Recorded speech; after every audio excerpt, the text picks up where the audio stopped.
Magandang gabi po mga minamahal kong kababayan.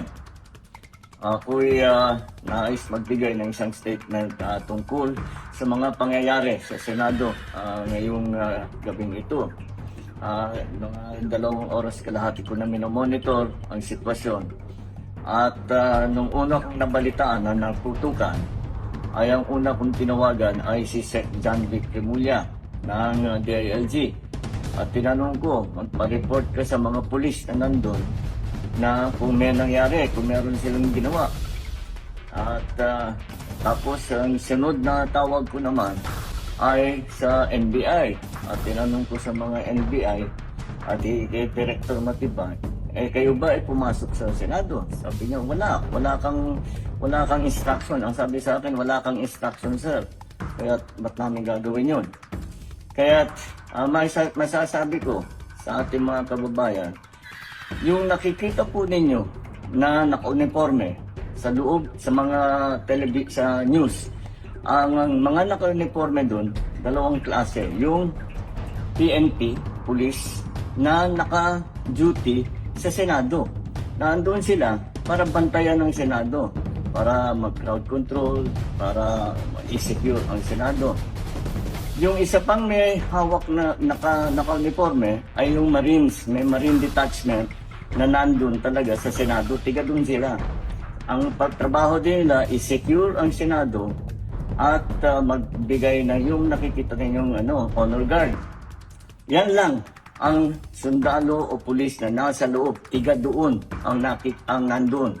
Yung isa pang nakita ninyong grupo na kasibilyan at may hawak na mga mahaba, mga usayon, yun naman sa Sergeant at Arms ng Senado.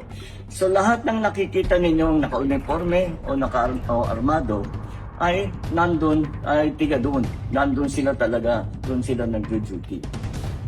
At isa pa ay nais kong maibida sa inyong lahat, wala pong instruction kahit na kanino na hulihin si Senator Bato.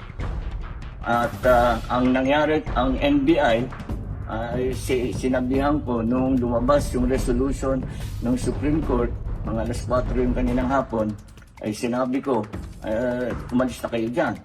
Nag-comply naman sila. Kaya nung kausap ko si Director Matibag, sabi niya walang NBI doon, nandito lahat kami sa opisina. At ayun po, ay nais kong mapaalam na sa lahat ng ating mga kababayan, itong pangyayari na ito, ay tayo maging kalma lang po. Nakausap ko na si Senate President Alan Cayetano at nag-agree kami. We agree that the thing to do now is to tell our people all to calm down. And we will get to the bottom of this. Alamin natin kung sino ang gumawa nitong gulo na ito. Ito ba ay talagang nagka-enkwentro lang? O ito ba ay may kasama sa mga distab? O nagsusimula ng gulo? Kailangan po natin malaman yan. Kaya mag-iimbestiga sabay ang Senado at saka ang PNP tungkol dito. At masasabi ko lang at para hindi po mag-alala ang taong bayan, hindi po gobyerno ang gumawa nito. Walang pumasok na tigalabas na sundalo, na militar, na NBI sa Senado.